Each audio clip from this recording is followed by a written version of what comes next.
Well, good evening, everybody. Welcome to our latest live web chat brought to you in association with Scrivens. It's part 3 of our trilogy on retiring Bears legends. We've spoken to Jitan Patel and Tim Ambrose, and tonight we welcome Bears and England legend Ian Bell, who hung up his boots last month after a truly stellar career.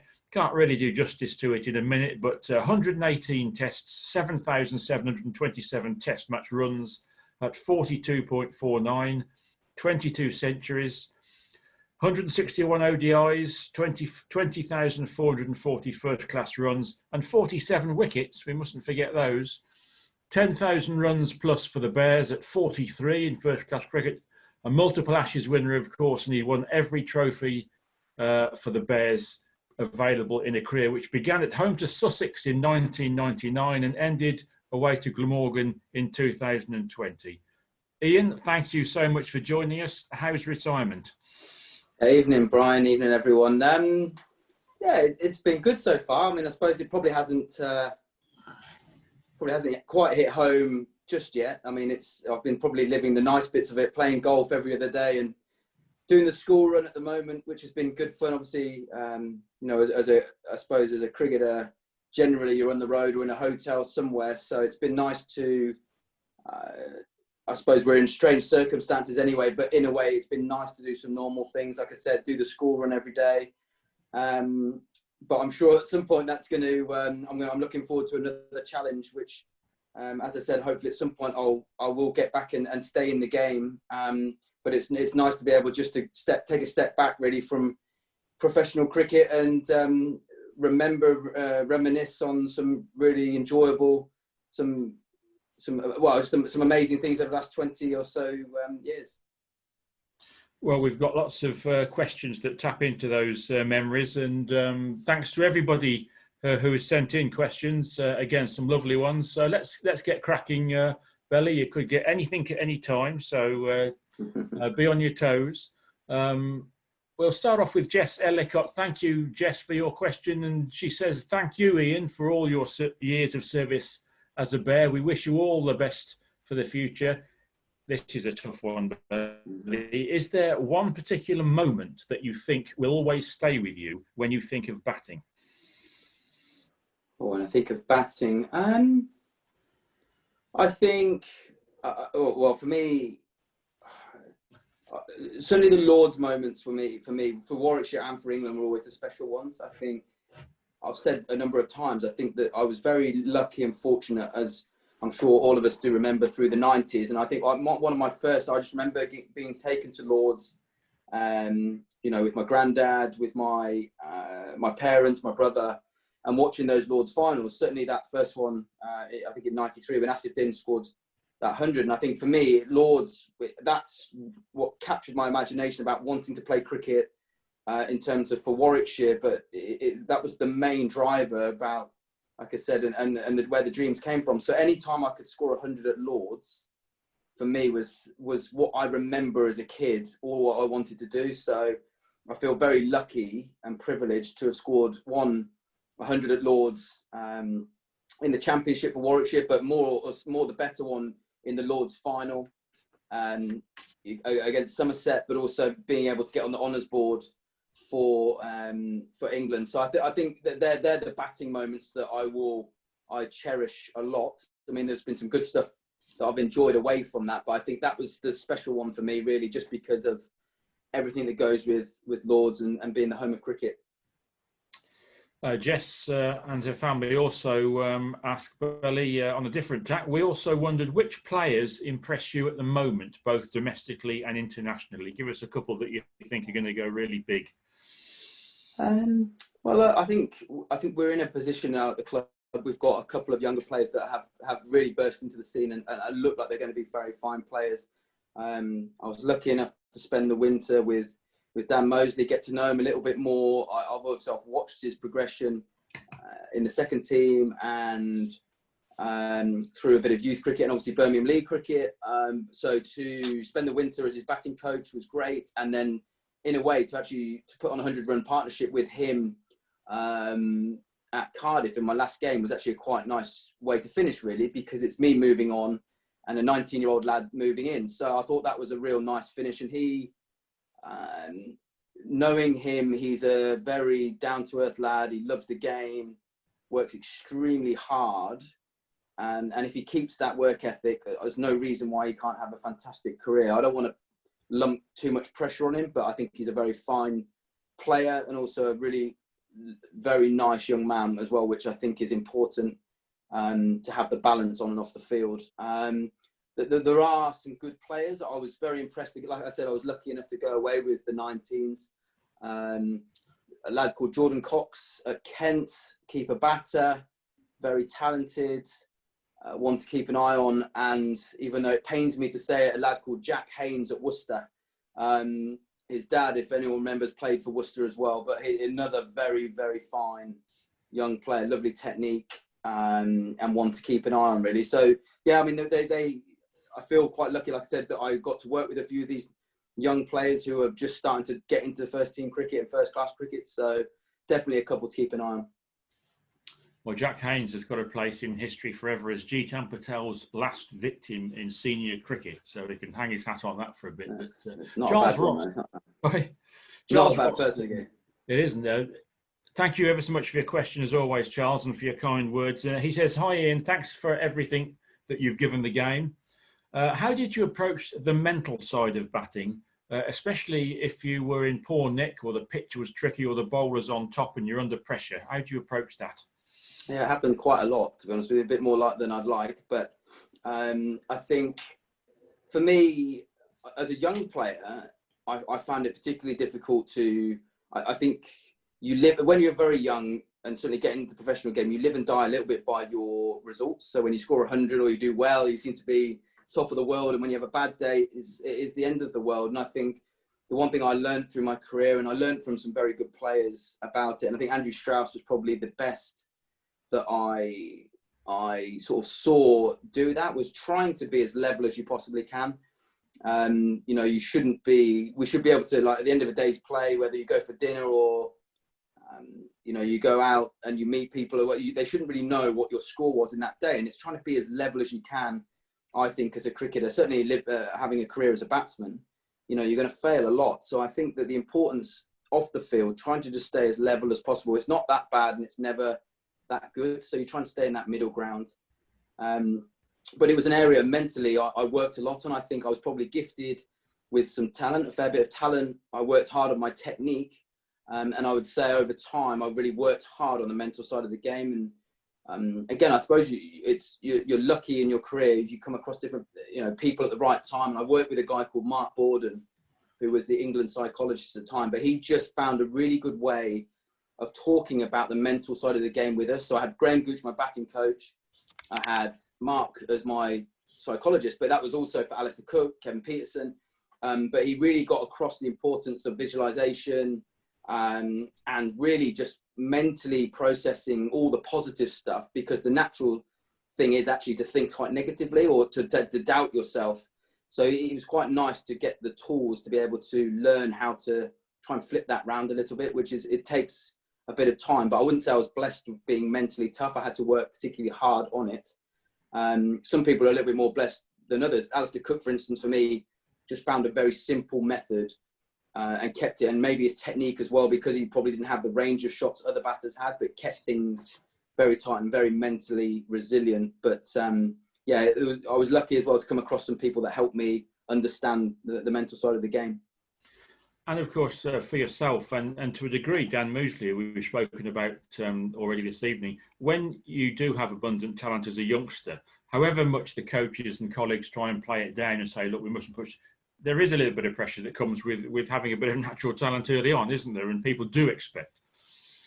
Yeah, I mean, yes, and we've got another young lad as well who's a little bit younger than those guys, a lad called Jacob Bethel as well, who's going to be a very fine cricketer. And one of the problems when you get earmarked very early is that expectation is you will go on and deliver, and that doesn't always happen. Yeah, and I think part of it, as well as a cricketer, the important thing, and certainly for myself trying to go into coaching at some point, is you have to be, as a player, you have to be your own coach. You have to be able to understand your game, and you use your coaches to help you do that. You can't be reliant on coaches, because you cross the line to go and perform.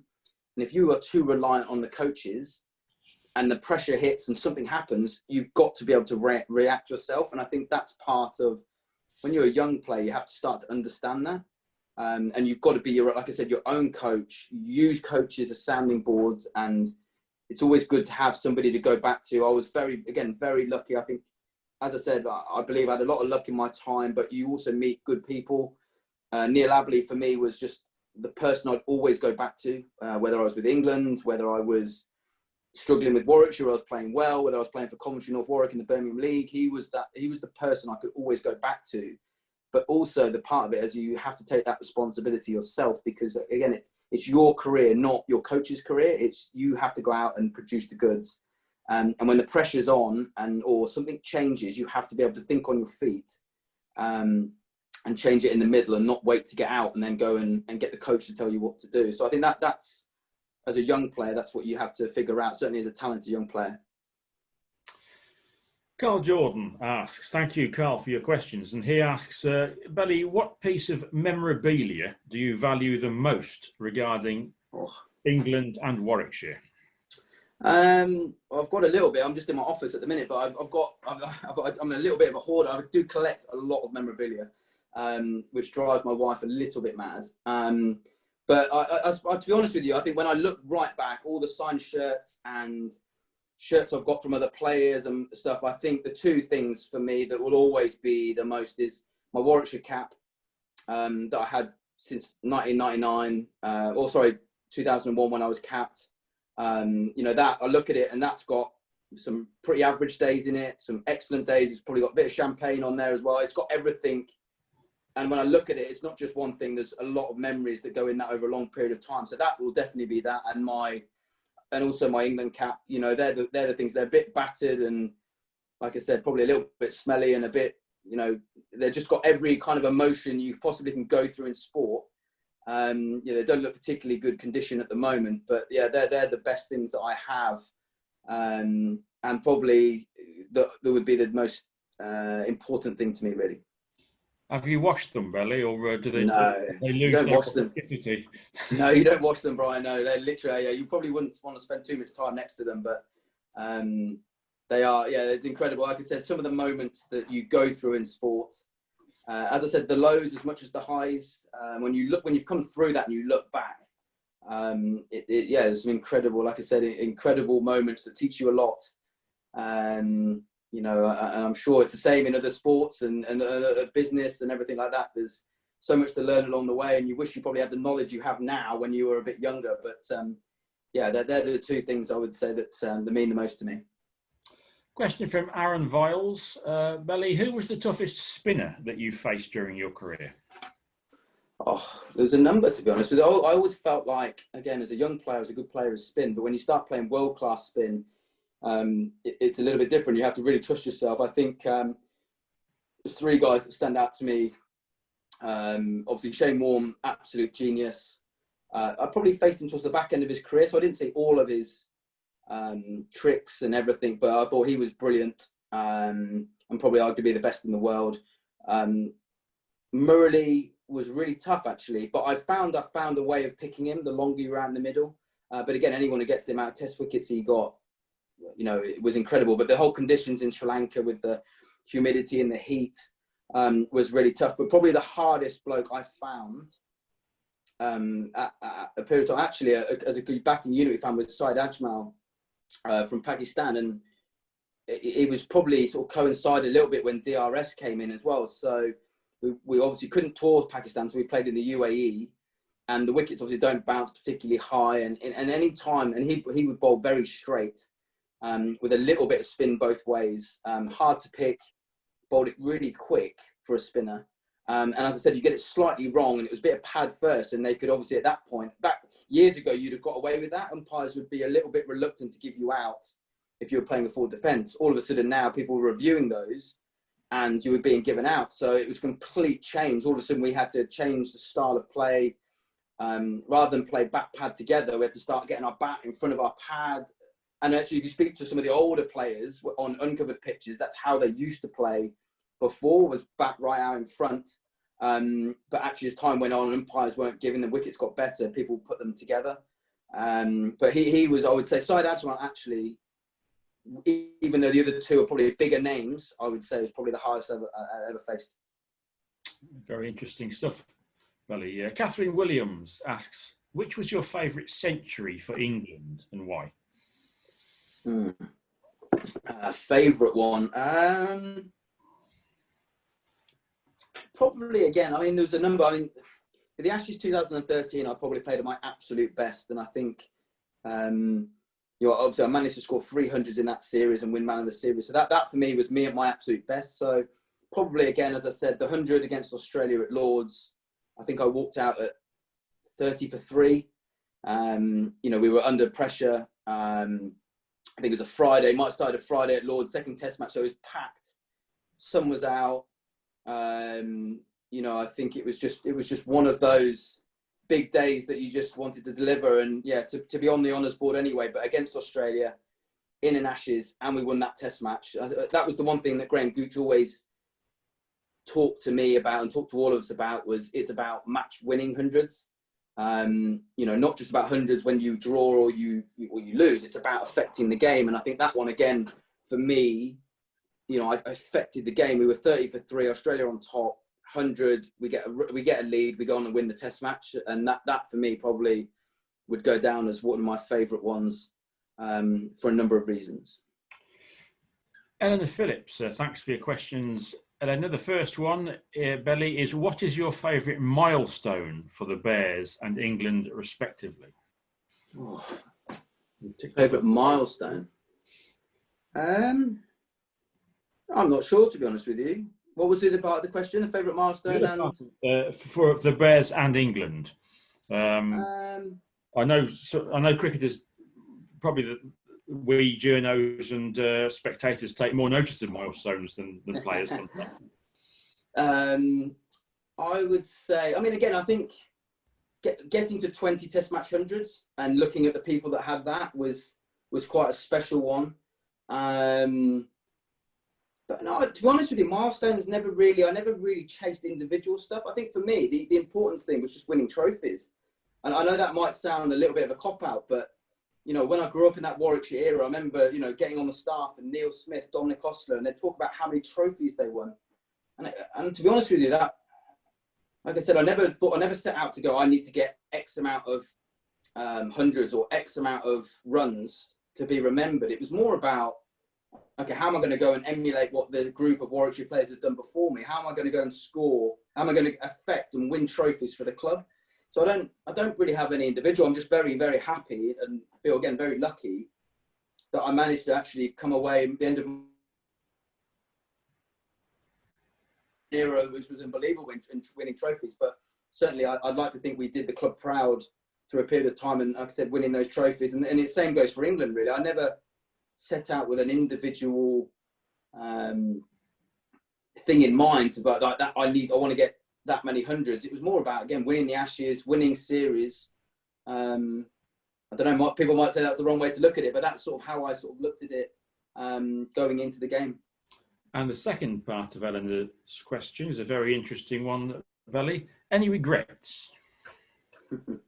No, not really. If I'm honest with you, I think, I think I've still got 47 first-class wickets, so it'd be nice to get 50. That might have been one. I think the only, on a serious note, I think what I did, I remember, obviously I was very close to the Ashes 2000. I just had enough of travelling and touring, and thought of getting on a plane again was a little bit. So I sort of talked to, at the time, Alistair Cook, who was captain, Andrew Strauss, who was, I suppose, director of cricket. And we sat down and talked about it. And at that time, I was offered a central contract.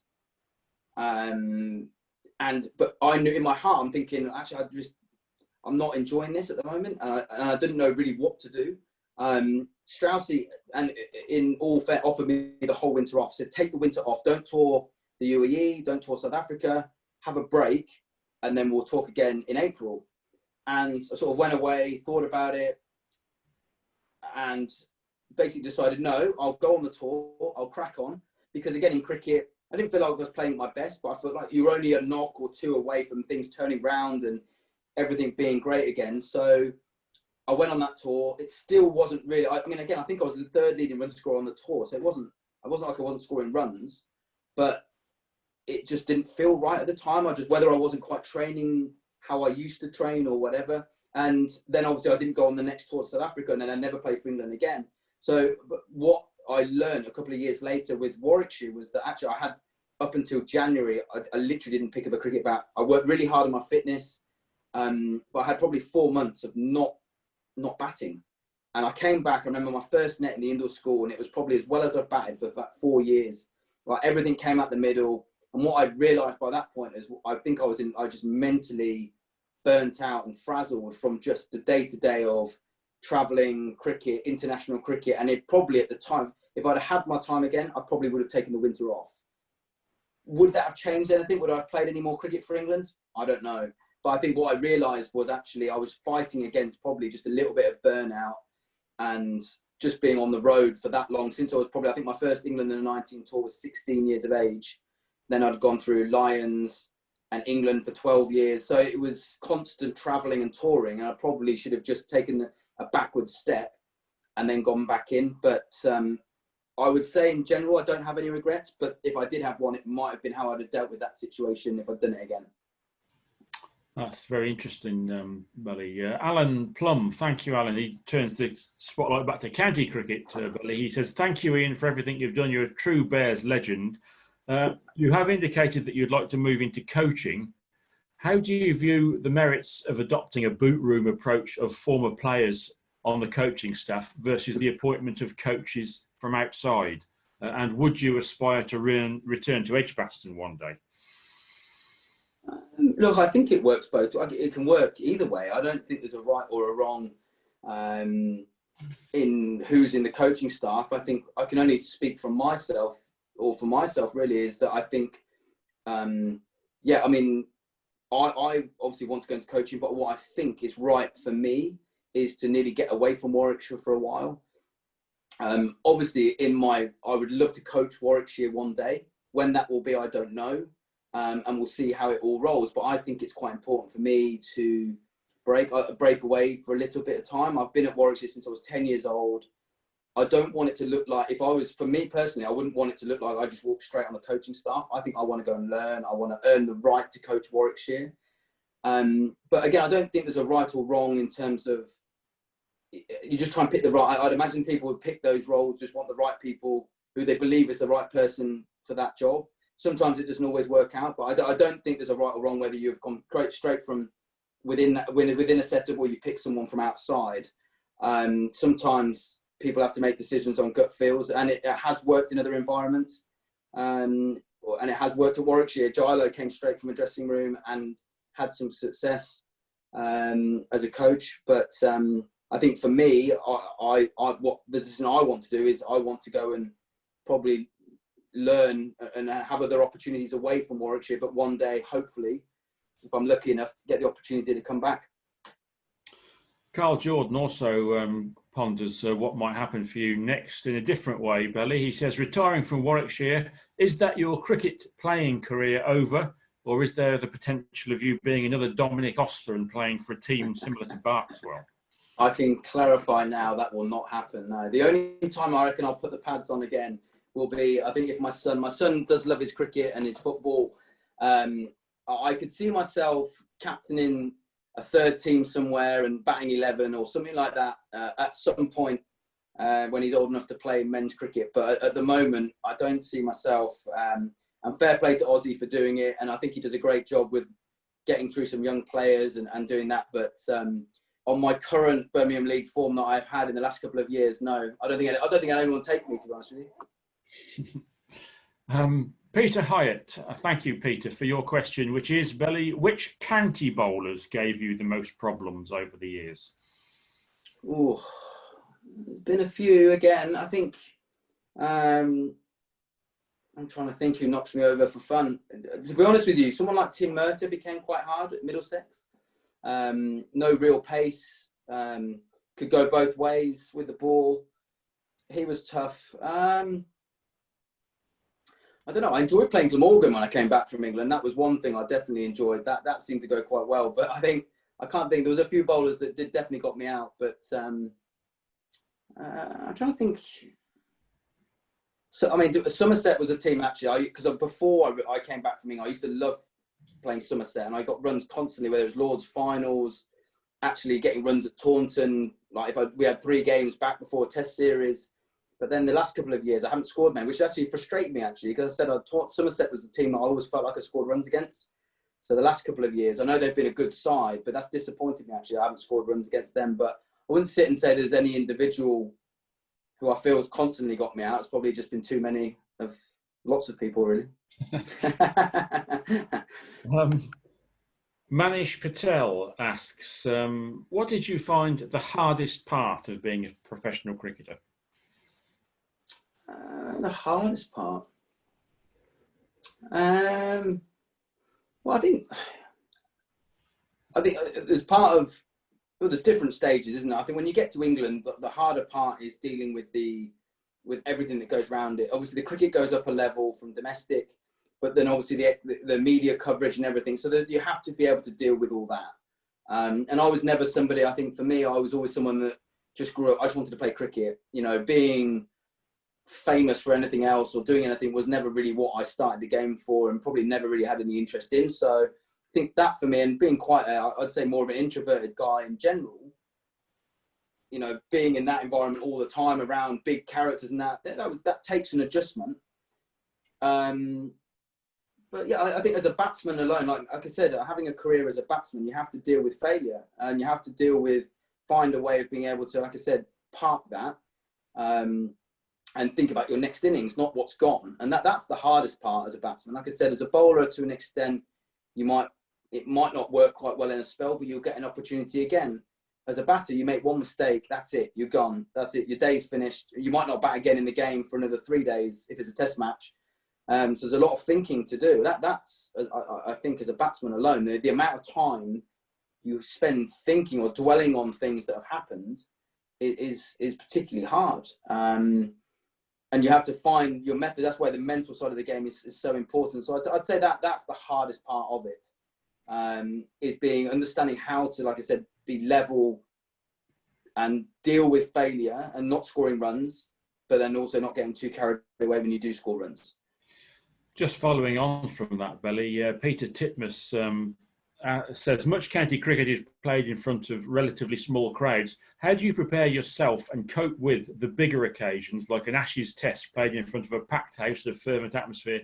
It must be terrifying, but exciting. How do you deal with the nerves of such an occasion and sleep the night before? It must take enormous an amount of mental strength to thrive in that atmosphere. One thing I've always wondered, Belly, is as a young cricketer, you're out there fielding, say in your first Test match, your first series, you're concentrating, obviously, but do you look around and think, blimey, look at all this? No, I think from fielding, if you speak to guys who go into international cricket, fielding actually comes a little bit harder, because all of a sudden, not as you say, you can't make a mistake domestically, but there's a little bit more, there's not as many people on you if you do make a mistake. And I think that is the difference when you go in. All of a sudden, it's not just your batting, but every ball you've got to be right on it. If you don't, as I said, the scrutiny becomes quite high. I agree, it's a mixture of both. It's like scoring 100 for England is the most amazing feeling. And like I said, I can't, to play in front of a full house, yes, it's daunting at times. MCG of 90,000 people is an amazing thing. I think exactly like you said, it's a bit of both, but I think you try and learn on the opportunity and not everyone is lucky enough, I suppose is the right way to actually have that opportunity to go out there and do. I think that's how I tried to see it. And looking back now, it's every day you're having a Test match, or certainly for England, it's an opportunity to do something special. I think if you can flip it round and look at the negative in terms of, oh my word, if I get it wrong, for me, every time you get, it's just an opportunity to do something special. What have you got to lose? I think the older you get, you sort of nearly see it a little bit clearer. But when you're in the mix of it, it's a bit harder. You do feel the pressure and you feel stuff around you. But actually, when you think about it, I think lots of people want to play for England, but there's only a few people that are lucky enough to get that opportunity. So you have to try and see it that way, that it is an opportunity every single time. And you will get it wrong from time to time. You have to accept that. Keith Wellings asks, what's your most memorable moment in Test cricket? Oh, my most favourite one, as I said, I mean, with the bat, winning the Man of the Series against Australia in 2013. But if you'd have given me one series that I could go back to and spend more time in, was definitely winning in Australia, the Ashes. I mean, that for me, having been on two of the series where we've lost 5-0 twice, to win there was the best feeling I've ever had on a cricket field. And I'm sure that if you ask that group of players, that was the pinnacle probably for a lot of us, really. I think we collectively, you know, the whole 16 players that were out there on that tour, we were just at the right place at the right time. Everyone was fully fit with no scars. You know, actually the guys who missed out, I think at the time, were people like Tremlett, Tim Bresnan, you know, we had Owen Morgan and Steve. There was a packed side, and everyone was at the top of their game. I think we lost Broady to injury. I think Tremlett stepped in. I think Finney got dropped after getting a fifer, I think, at the Gabba.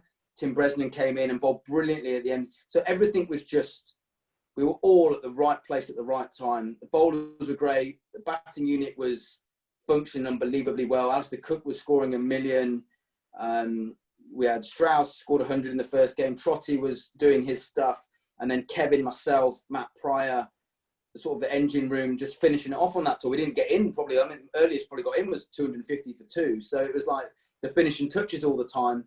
So the whole thing just worked an absolute dream. And I do remember my first ever tour to Australia. I remember turning up and we played against New South Wales. And I think they literally played their 16 versus our 16. At the time, it was on and off. And we got absolutely panned by New South Wales. And I just remember the feeling going, oh, we haven't even played Australia yet. And we've just lost to a domestic side. But when we went that time and I remember Straussy saying, I want to win every single warm-up game. So we went to Western Australia in Perth and we absolutely smashed them. We went to South Australia, we beat them. We then played Australia A, which put out a really strong side with Steve Smith and a lot of them. They were a little bit younger at the time, but a good side.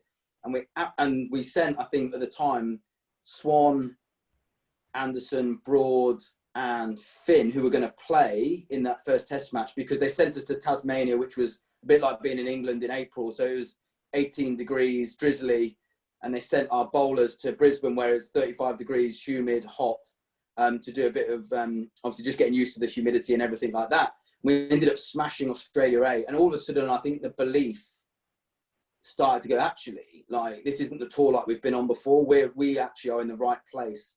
And actually the media were just picking on a little bit. I think Mike Hussey might have been in a bit of bad form.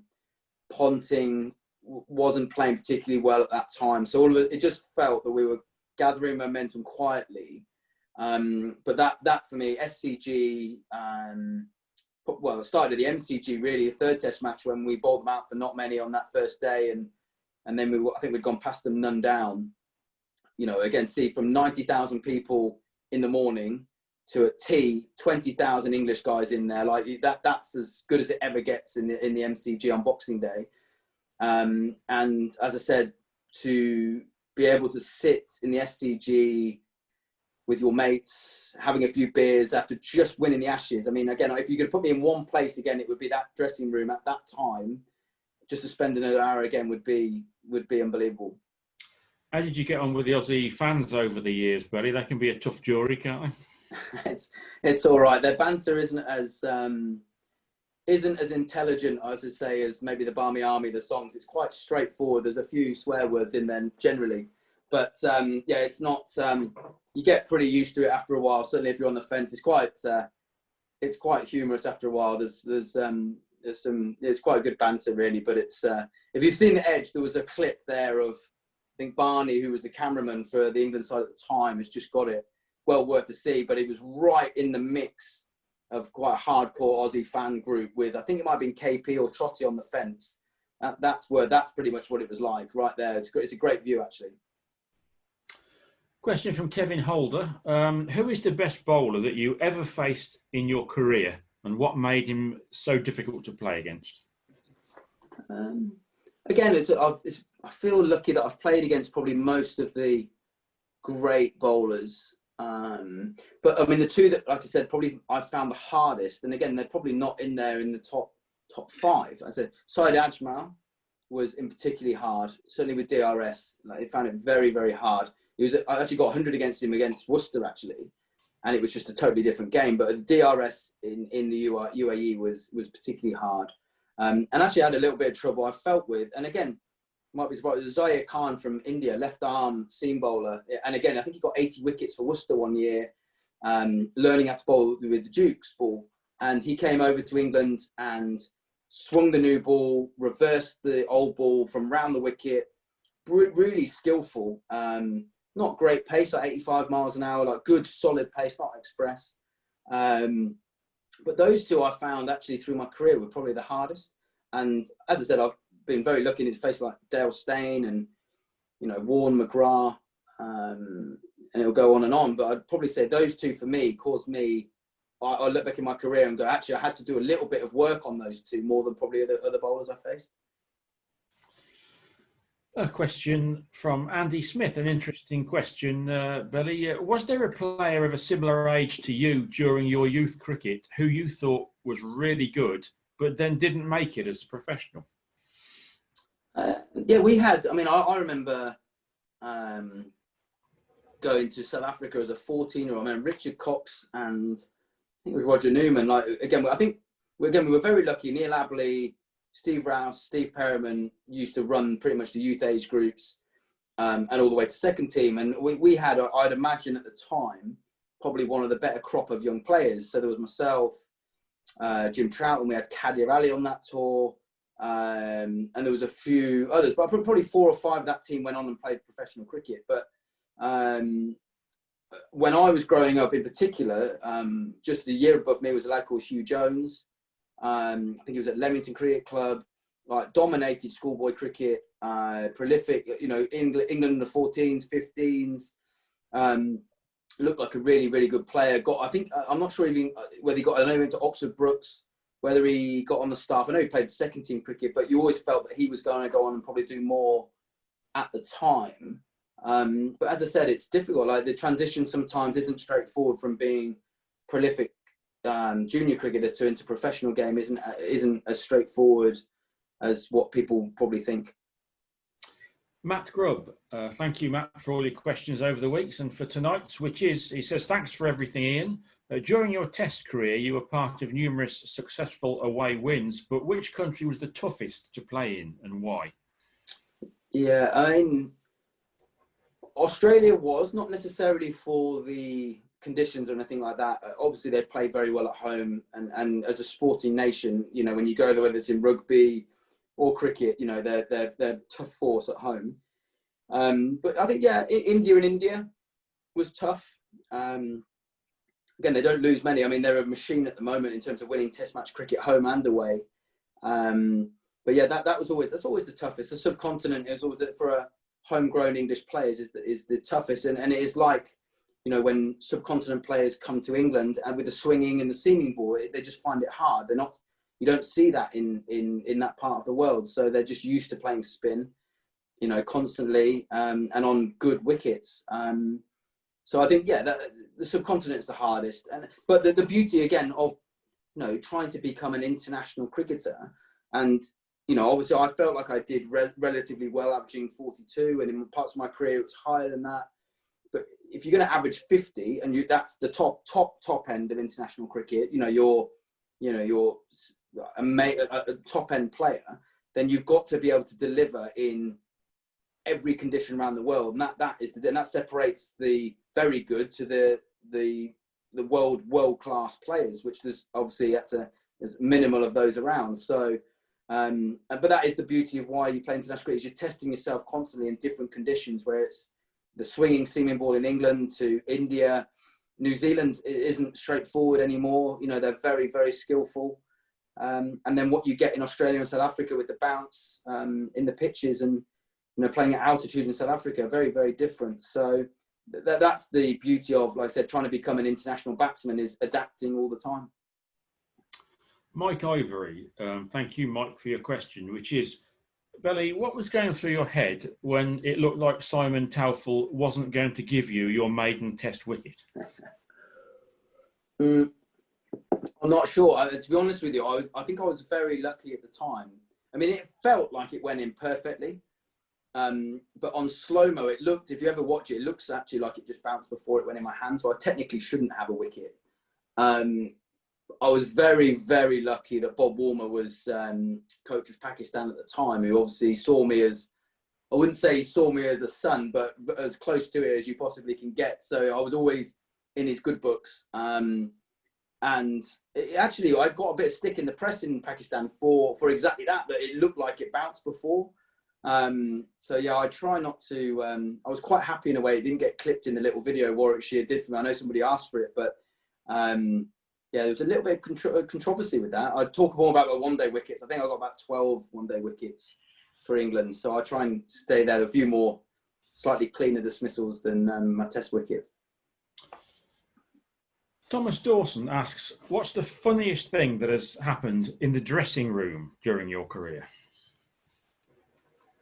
Oh, there's been a number. I think, again, anything with Jonathan Trott does, like, he's an interesting lad. I mean, he's a legend, but he's an interesting fella, that is for sure. Like, and obviously, Trotty, like I said, what you see on the outside, when you see me in a dressing room, sometimes it can be very different. And I remember him coming down, again, obviously we're in good mood and stuff like that, SCG. I remember him coming down these flight of steps in the SCG. You've got showers, you've got the dressing room. It's quite small, but the dressing room on the one level, the showers and the physio room are on a higher level. And we were all just chatting after the game, and it was obviously in a good mood. The next thing, he's come flying down these steps in this ice bucket. Like, it just sat there in it. And like, when no one asked him to do it, he just did it. And it was just one of those things that, again, from time to time, Trotty has that in his armoury. You don't always see that in public, but still now, I still think if you ask any of those England players in there, that's probably one of the best things I've ever seen. David Whittingham asks from his Yorkshire home, I think David's still up there. He asks, do you wish you had bowled more, Bello? No. Is that because of the physical wear and tear, because of all the pace you generated? I just kept getting whacked.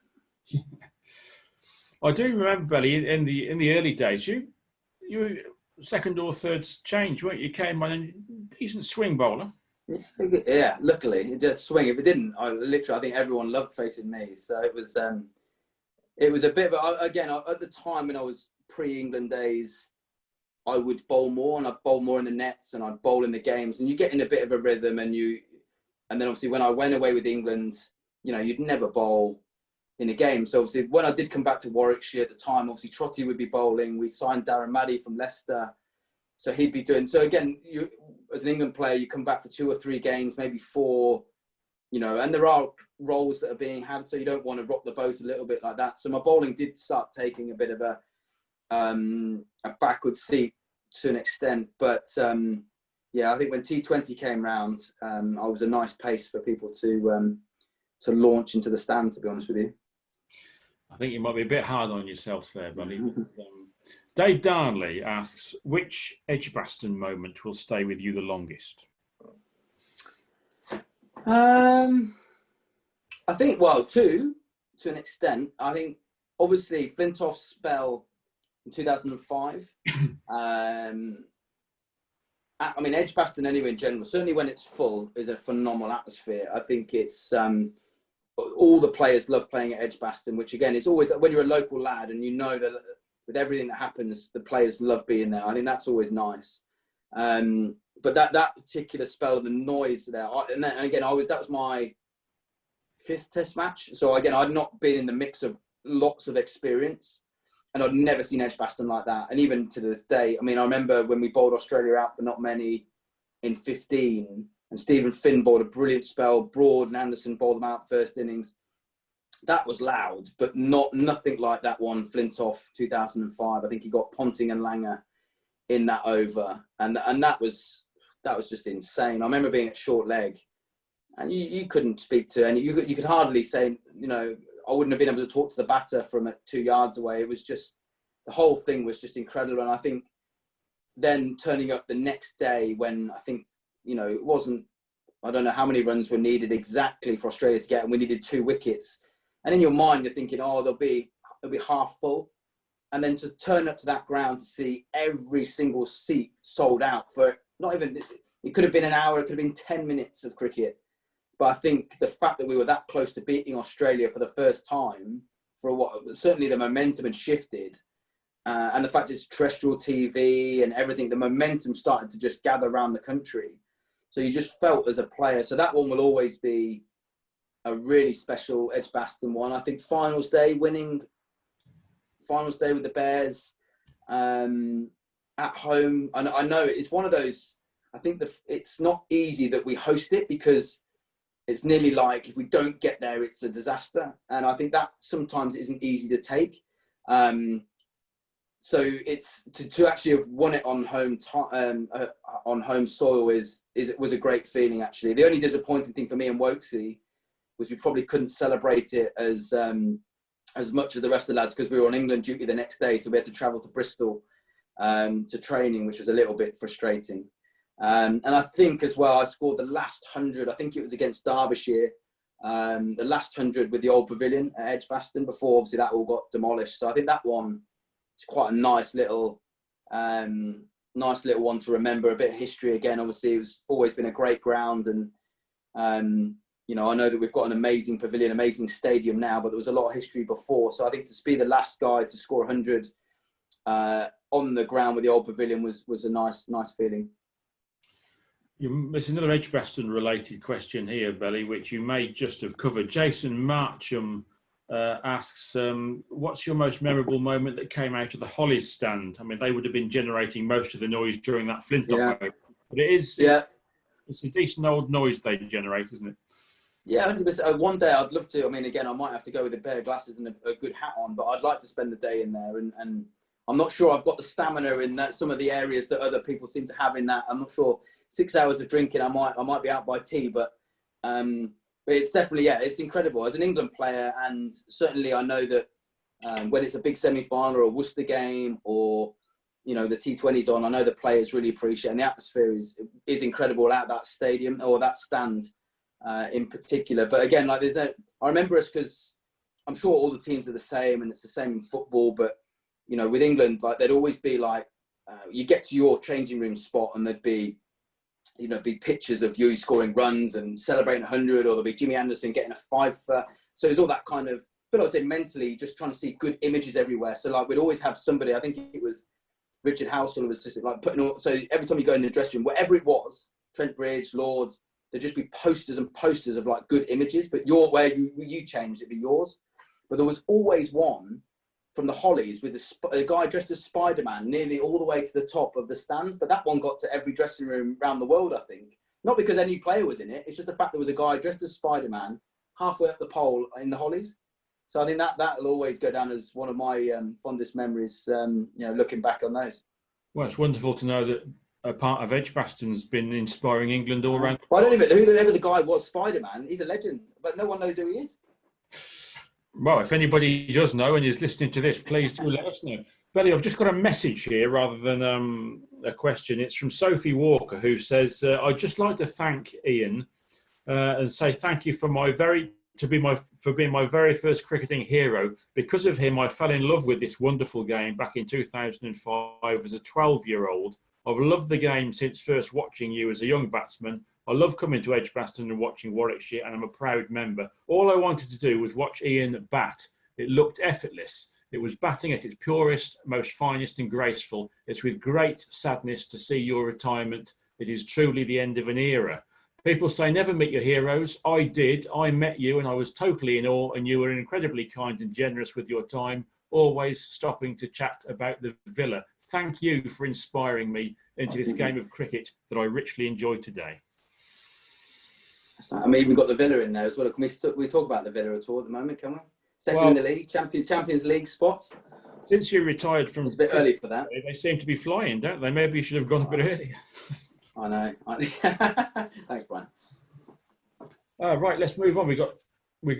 I'm ever so sorry, we may not get all these questions in, but let's try a few quick fire ones, Belly, if that's okay. Yeah, of course. Michael Parker, who was the best player to bat with out in the middle for Warwickshire and England?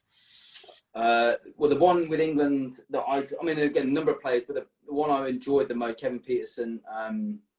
We had a good, and with Trotty to an extent. I'd say Trotty with Warwickshire and England, but both of those players in particular were leg side players. They were very strong mid-on to mid-wicket. I was more an off-sided player, cut, drive.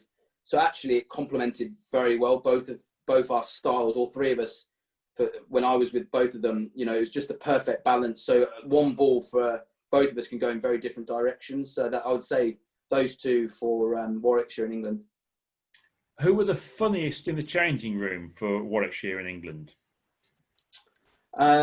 Swanee was entertaining, but again, you don't want a full 24 hours with him. Flintoff obviously again was as you see him on TV is what he is. He's larger than life, very funny. And you need that. I think in England more so that you need characters because you need people to lighten the mood as well. When the pressure's on, you need good characters. So those two, again, so many good ones. Dougie Brown was great. And actually certainly as a young player coming in, there was some interesting characters. Ed Giddins was an interesting one when I first walked in. I'm not sure I can talk too much about him, but yeah, there was some interesting ones. But again, Trotty was brilliant with Warwickshire, and a lot of good guys. Who's the most underrated bear you've ever played with? Underrated. That's a good one. Who is underrated? I mean, again, I think who. Probably someone like Chris Wright, to be honest with you. Chris Wright, I know that people do rate him, but again, he was, having captained him, having played with him, he was somebody, again, he bowled great signing, Graham Welsh particularly, sort of getting him on loan from Essex in that period. It's just the right place at the right time. And his stats came out. But the one thing that Wrighty was brilliant at was that he'd always take the worst end. He'd offer the better end to somebody else. He'd always bowl the hard overs. So collectively, I'm not sure how much all of us appreciated how good he was until he's gone, really. I mean, that's the thing for me. But I think he for me, probably one of the most underrated. Ant Boter, as a left-arm spinner batter, was underrated. Like, again, in the Lord's final we won, he bowled brilliantly.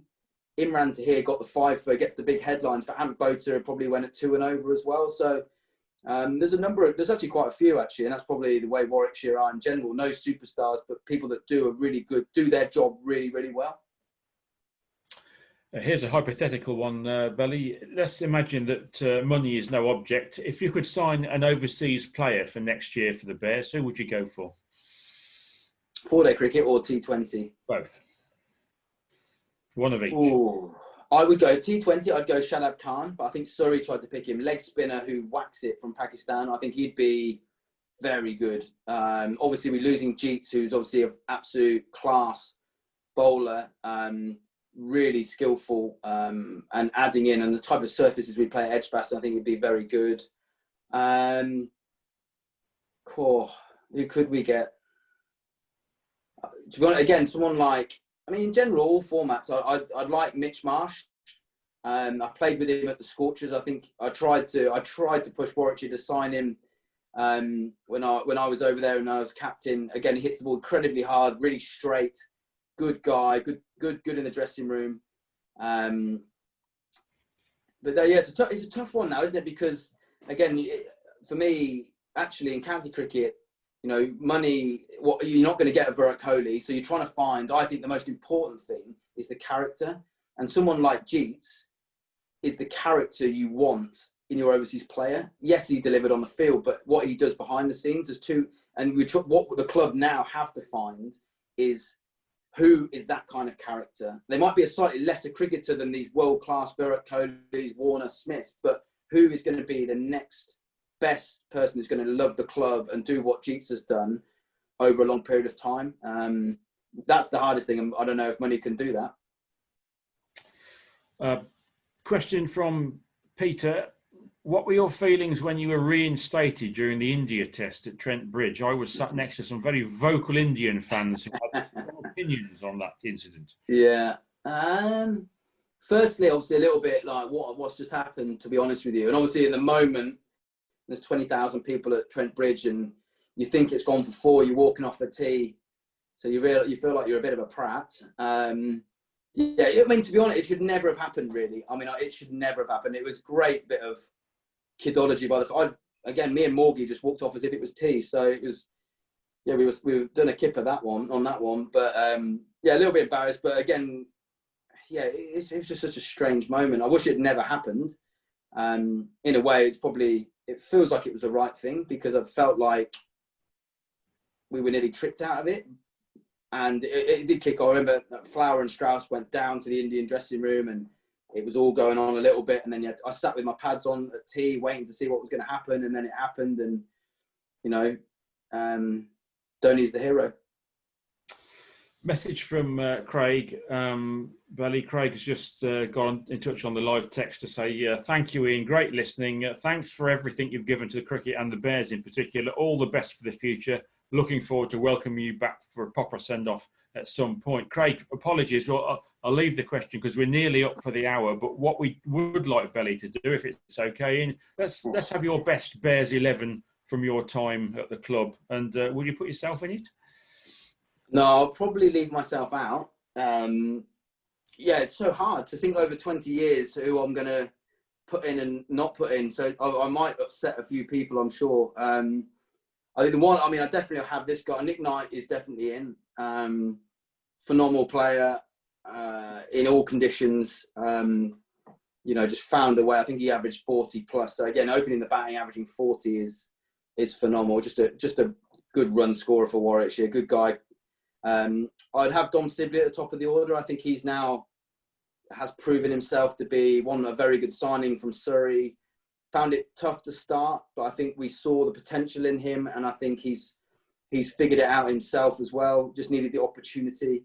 But again, Dom's the kind of guy, very like Jonathan Trott. If he gets in, there's no one else you'd rather bat for your life than Dom Sibley. He will be there at the end of stumps. Like he'll bat all day. It's very old-fashioned.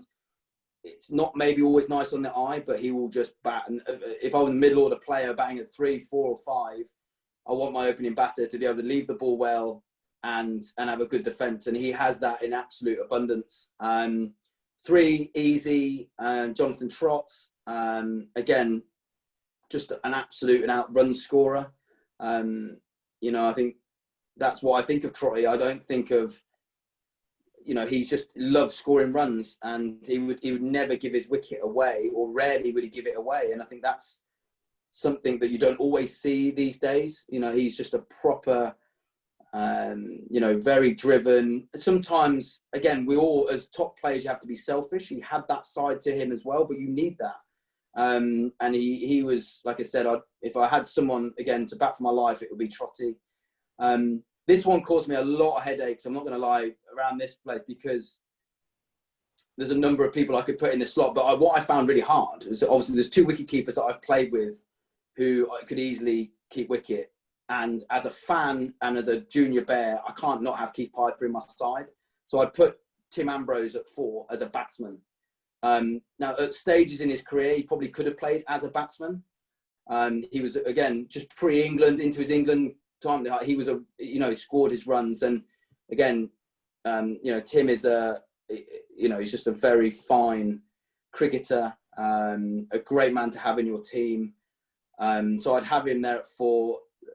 The next one's quite straightforward for me. Dougie Brown, as a young player coming into the team, yeah, he was always the go-to man. He would regularly score 100 when we were in trouble. He'd bowl all day for you. Again, very much an unsung hero, even though he's very much a favourite with the members and the fans.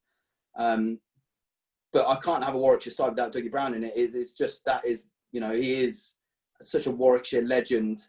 I said in all departments, and somebody that just, again, as a young player, you could not do more as a senior player for young players, and helping young players become better. So like, he's definitely in there. Chris Wokes next to him, again, just he's gone on to become just an incredible cricketer. I think we all knew the talent he had. He is just Mr. Solid for England, isn't he? He'd probably, again, unfortunately, to have the likes of Stokes and Butler and Jofra now, the guys who probably grabbed more headlines. But I'm pretty sure if you ask Joe Root or any of the captains, Morgan, who would they miss the most? Wokesy would not be a million miles away. So he's just become an incredible cricketer. Next, again, for me, I've got Sean Pollock in now. I've got two overseas players in this. Pollock, again, as a fan alone to start, I remember him bursting on the scene, getting 4 in 4 balls, lucky enough to play with him. I remember him pinch hitting in the Lord's final in my first one, and I managed to get man of the match. Like, he took the pressure right off of everyone else. He just stepped up, when the team needed it most. And again, for me as a young player at the time, just learnt so much from him, and just such a top bloke. Follow that, I've got Keith Piper. Again, it was such a hard, like with him and Tim, I think we've been very lucky over a long time now to have very, very good wicket keepers. But I just can't think of a Warwickshire side again without Keith Piper in it. I don't know what that would be. So he would be my glove man in that. Next, Keith Barker. I think him and Jeetan Patel for a while led that bowling attack incredibly well for a long time. Real shame he's not still with us. I know he's at Hampshire now. Like, for me, he was just an out and out, top class cricketer for Warwickshire in all formats, in particular with the red ball. He was just so skillful. Next, I'd have Ashley Giles. So I'd have double spin to finish. Gilo, again, for me as a young player coming in, a brilliant senior player with England and with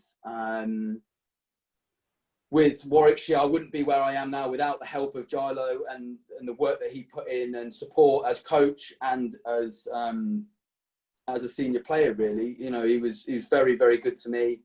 And then to finish it off, again, it's a long batting lineup, probably a batter light, but it's a long batting lineup. Jeetan Patel at 11. Again, I was never lucky enough to play with Alan Donald. We had a couple of short stints with Sangakkara, Stain, but again, there's never been a man that's, as an overseas player, who's loved this club more than Jeetan Patel. And I think he's delivered consistently for a long, long period of time.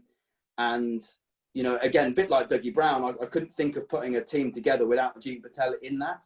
So, that would be my 11, and maybe I'll do 12th man and carry a few drinks, and maybe I'll organise dinner in the evening, book a table somewhere. Nice, Brian. Maybe a curry or something, Brian. We'll try and find a good one somewhere, and that'll be that. Warwick Spice, perhaps, Billy. They do a good. There we go. So you've got Knight, Sibley, Trott, Ambrose, Brown, Wokes, Pollock, Piper, Barker, Giles, and Patel. That's not a bad team, is it? And do you know what? They're all nice fellas as well, which says something about cricket, doesn't it? Hopefully, that's fantastic stuff, Billy. We've got a couple of messages coming in. David says, "Good luck in your pending career." Coaching career, Billy. Really enjoyed your modest memories and watching you. Keep right on, he says. Elizabeth says, "Thank you, Ian, for a fascinating evening, mainly for the wonderful memories, though. I've followed your career since you were labelled the best 16-year-old in New Zealand. You've been my favourite player ever since. All the best, and really hope we see you back at Edgbaston as coach one day." So that's about all we've got time for, Ian. But I think perhaps just finally, could I ask you your farewell message to the Bears members and supporters? Yeah, I mean, for me, it was obviously a lot of thanks, a lot of people to thank, actually. And I always find it quite hard doing these because I don't want to miss anyone out that you forget. I just think, walking through the ground, I remember coming into the ground as a 10-year-old and starting, and, I was a junior Bear before I became a professional cricketer. My mum and dad were members, and I think all I ever wanted to do was go out and represent Warwickshire, and it's nice now to, I suppose, through the highs, the lows, the support I've had, I think, from Warwickshire alone, even when it's tough with with England or wherever you are in the world, you know you'll always get the support and the backing, and people will stick up for you here at the club. And as you said there, Brian, as well, like there's some good blokes in that team, which there are, but there's obviously some very, very good people at the club who work at the club, but also support the club. And I think we're very lucky as players. And certainly when you're now coming out of it, you realise how lucky we are. The Lord's finals days, the support we get all the time, when we play badly, when we play well, it's just, I know the whole team really, really appreciate that. Yeah, and it's just been, like I said, it's been an incredible journey, and thank you all for the support you've given me and my family, really. I know that, my wife, my kids, they love, like I said, everything about the club. Joseph's gone cricket mad, and hopefully one day he might be out there having a game as well at some point. But again, for me, it's just thanking everyone so much. I can't thank anyone anymore, really. And hopefully I'll be there more as a member again now, and going full circle, and I'll be there having a beer, watching the guys, and hopefully I'll bump into as many people as I can when hopefully we get back to normal and see people face to face, which would be great. Well, Betty, thank you for your time this evening. And there's lots of thanks, obviously, from everybody for all the joy you've given to so many over the years. But this is cheerio for now, isn't it? But not goodbye, because you'll be around Edgbaston, I think, for all time, won't you? But thanks ever so much, Ellie. Thank you. Brilliant. Thanks, man. Thank you to everybody for joining us this evening. We will be having more live web chats as the weeks and months pass through the winter with former and current illustrious Bears. So until then, do stay safe and take care.